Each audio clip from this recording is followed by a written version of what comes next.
Hey everybody, I'm John from MWater. Thanks for coming out today and hearing what we have to say. You might have met my co-founder earlier, Annie, if you were in the water quality workshop. She's also my partner in life, and we've had this great adventure together creating MWater, which is a tech startup to provide technology for water and health. And there's no slide. Hold on, I'm sure it's you're going too fast. Okay. Well, before I get started, talking about MWater, so imagine that you work with an NGO and you are there to provide safe water to a community somewhere in sub-Saharan Africa, Southeast Asia. That's your goal. That's what you exist to do.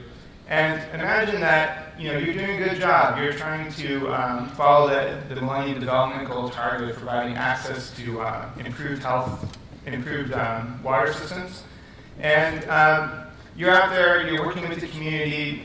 You've probably all seen the advertisements. For a few $1,000s, you can provide water to a village. There we go.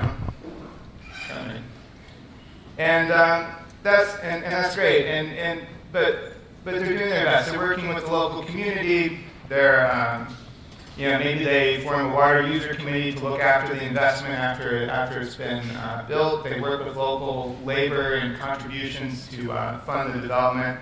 It all sounds really good. And it is, but is it safe? And that's the question that MWater was built originally to address.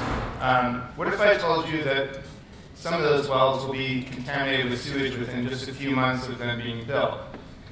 What if I further told you that some of them are even more dangerous than the ponds and springs that those people were relying on before the water source was even built? I think you've got it. That's right, Pat.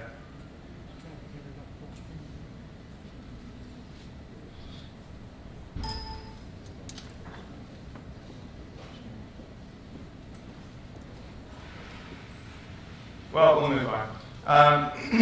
So, you're your local NGO, you're following the MDGs, along come the Sustainable Development Goals.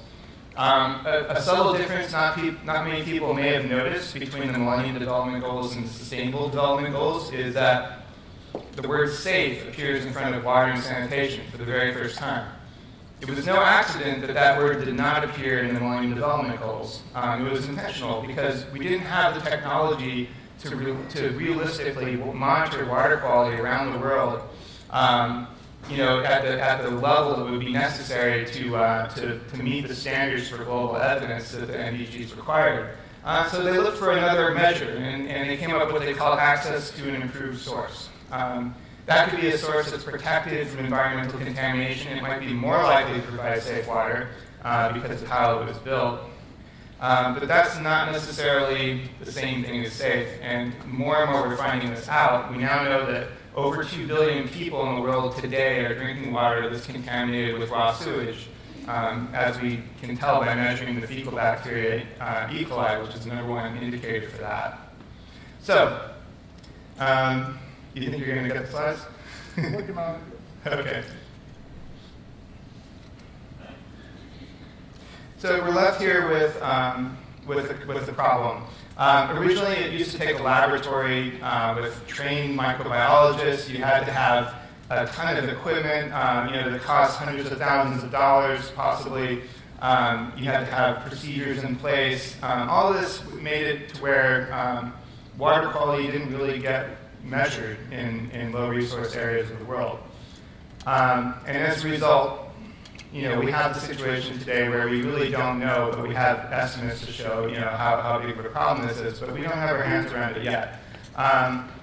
So the problem with that is, as we know, in management, there's a principle.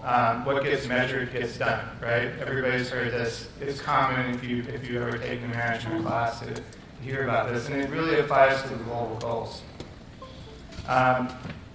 And we were really good at measuring this, this access to improved water. So we got, we have, the from 1990 to 2015, there was over 2 billion people that gained access to an improved drinking water source. We cut by half the number of people that don't have that access. So we're doing great, right? But along comes a new goal, which is a global goal, and it applies universally. So this is important because it applies equally to rich countries as to low resource countries. And as we know now, given recent events like in Flint and across the U.S. with contamination by lead, it's a global problem. We have the problem of inadequate, crumbling infrastructure. Other countries might have the problem of a lack of infrastructure.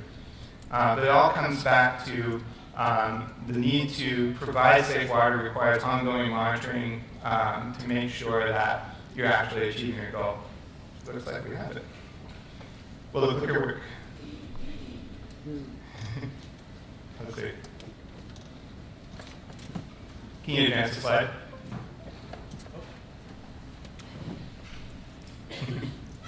We're a technology company, and I don't know what to tell you. Oh, here we go. Okay, good. Yeah, so we've been through all this. I told you about an NGO providing a well in somewhere around the world. Here's a typical laboratory. Can you go back? Thanks. Back. Now it's just going through the slide. That's great. Go back. There. Good. Perfect. So here's a person working in a laboratory. You can imagine in 1990, if this is what it took, the UN very rightly said this isn't going to happen around the world. We're not going to be able to measure this. But next slide. Can you go to the next slide? What gets measured gets done, and this really got done, right? As I mentioned, we cut by half the people who lack access. That's great. Pat on our backs, it's good. But as my good friend John Oldfield actually said in his testimony to the U.S. Congress last fall, it's not the walk for water that kills children, it's the shit in the water. So we need to measure that shit. And that is my next slide. It's time to measure some shit. By the way, in our sector, we like to talk freely about that because it's the real problem. Sanitation, inadequate sanitation causing sewage contamination of water, that is the leading cause of diarrheal disease around the world. Can you move to the next slide? So that's why we built Water. We want to work with local health workers, utility workers, people who are relatively untrained, and that can actually do water quality testing themselves with simple low-cost tools and communicate that information with their smartphones and the cloud. Next. So I did this in my old job as well. About 10 years ago, I was working for NASA monitoring the water quality on the space station for 4 to 6 people that were 200 miles above our heads and still are there today. And they're still using this really simple, low-cost kit. I know you're thinking NASA, wow, it must be really expensive and complicated. But actually, it was off-the-shelf technology, a bag, some reagent that we dispensed into the bag, and a lot of testing we did to show that that didn't have to be incubated in an incubator in a laboratory. It could be done, just leaving it out on the shelf in a warm spot. And the results could be read reliably the next day by somebody. And by the way, astronauts have very little training as well. They're usually really good at flying spacecraft and know what to do in an emergency, but they don't know a lot about microbiology. So it's not that different from the situation you encounter in a low resource area, anywhere in the world today. All this time that I was working on this, my wife Annie, who's a global health expert, was reminding me there are 2 billion people around the world that share the same problem. Why don't we work on that too? So that's where Water came about. Next. These people are partners of ours. They work with the Water test kit, as you see here. This was taken yesterday in Kenya. They're actually measuring water for E. coli contamination at 2 different levels, at the safe drinking level and the safe bathing level. So we cover both. And they'll report that information real time with a smartphone app that we've developed over the last 3 years. Next. And of course, test information isn't useful unless it gets communicated. So we realized very quickly we had to build a lot more than just a test kit and an app. The app gets the information into the cloud. But we need to get that information out in dashboards, visualizations, and maps that tell the story of that data so that people will see the patterns and believe that this is a real problem. And they'll also be able to monitor their own solutions and how well they're working. So we built this very comprehensive free platform now. We use an innovative model that I'll talk about in a moment.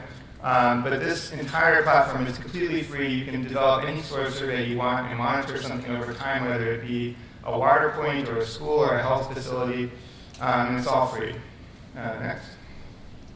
And that can be used to make maps like this one. This map we love this because it shows the MDG era access to water indicator, which is these gray circles, that, being within a half-hour round trip of a drinking water source that's improved. And overlaid on that is the SEG era measure of access, which is whether that water is safe. And you can see it tells a very different story. And that's a big wake-up call that we're all coming to in the water sector. Before we were kind of the canaries in the coal mine on this issue, but now it's been embraced, and as you can see in the SDG with the the development of this language around safe water, there was a lot of bureaucratic wrangling that went into making that happen. And it's very exciting to have these goals that apply universally and include that word for the first time. Next. So back to our model, we wanted this to be something that actually built capacity locally without dependency on outside technical support or NGO funding or whatever. And the way we did that was we made the platform completely free, which went a little bit contrary to what everybody else was doing. There was this idea that everything should be sustainable and everything that you build in technology should be paid for by the user. We turned that model on the end because we realized that there is no capacity to pay, but a community health worker can't have an account with us where they pay us with their credit card. And local NGOs and governments are very cash-strapped. They have a lot of priorities. So any tool that's going to be sustainable needs to be affordable, and for us that means free. The way we do that is we take investments from what we call investor organizations. They build features in the platform that we then make available for free to the rest of the world. So we're able to build world-class technology piece by piece into a platform that's now a full-featured mobile survey platform. And the free platform generates free users, and some of those free users will go on to become investors in the platform. We've seen this cycle already starting to get started. So that's been very exciting for us. Because at Edgewater we believe that the exit strategy for aid is to build local capacity for people to collect data about their own development, their own water and sanitation environment, and to be able to come up with their own solutions and monitor themselves. And so that's what we want this technology to be able to do. Next slide. So we're at Edgewater. I hope you'll join us. I hope you'll come learn about try our app, learn about how to test water quality. You can test water quality here in your own community. We tested the river this morning. Or you can work with it in your work overseas, anywhere in the world. And we look forward to hearing from you and hearing your feedback, and thanks for your time.